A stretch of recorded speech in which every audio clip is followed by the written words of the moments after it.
भारत के उत्तर दिशा में एक रहस्यमयी पहाड़ी इलाका था, कालवन। लोग कहते थे कि वहाँ सदियों से एक भयानक राक्षस महाकाल रहता है, जो रात होते ही गांवों में आतंक मचा देता है। जानवर गायब हो जाते, खेत उजड़ जाते और लोग डर के मारे घर से बाहर नहीं निकलते थे। एक दिन सरकार ने इस रहस्य को सुलझाने के लिए एक वैज्ञानिक टीम भेजी। उसी टीम में था doctor Bruce banner. Doctor banner ने गांव वालों की हालत देखी और समझ गया कि ये कोई आम जानवर नहीं, बल्कि कुछ बहुत खतरनाक है। रात होते ही आसमान में काले बादल छा गए। अचानक जमीन कांपने लगी। थम थम थम। झाड़ियों के पीछे से एक विशाल आकृति निकली। लाल आंखें, नुकीले दांत, काले सींग और 20 फीट लंबा शरीर। वही था राक्षस महाकाल। गांव वाले चीखने लगे, राक्षस आ गया, बचाओ। डॉ बैनर का दिल तेज धड़कने लगा। उसकी आंखें हरी चमक से भर गईं। डॉ बैनर बदल चुका था। अब सामने था हल्क।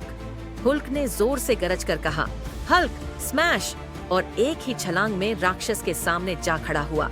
राक्षस हंसा, छोटा हरा इंसान, तू मुझे रोकने आया है? राक्षस ने पहाड़ का एक बड़ा सा पत्थर उठाकर हुल्क पर फेंका। हुल्क ने हवा में ही वो पत्थर पकड़ लिया और पूरी ताकत से वापस राक्षस की ओर फेंक दिया। धड़ाम!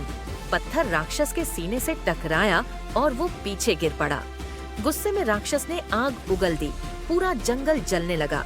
हुल्क ने पास की नदी से पानी उठाया और आग पर फेंक दिया। छपाक! आग बुझ गई। अब दोनों आमने सामने थे। राक्षस ने अपने नाखूनों से हुल्क पर वार किया। खर्रर! हुल्क के सीने पर खरोंच आई, लेकिन वो और ज्यादा ताकतवर हो गया। हुल्क ने जमीन पर जोर से मुक्का मारा। बूम! जमीन फट गई और राक्षस संतुलन खो बैठा। हुल्क ने मौके का फायदा उठाया। राक्षस को उठाकर पहाड़ की तरफ पटक दिया, लेकिन राक्षस भी बहुत ताकतवर था।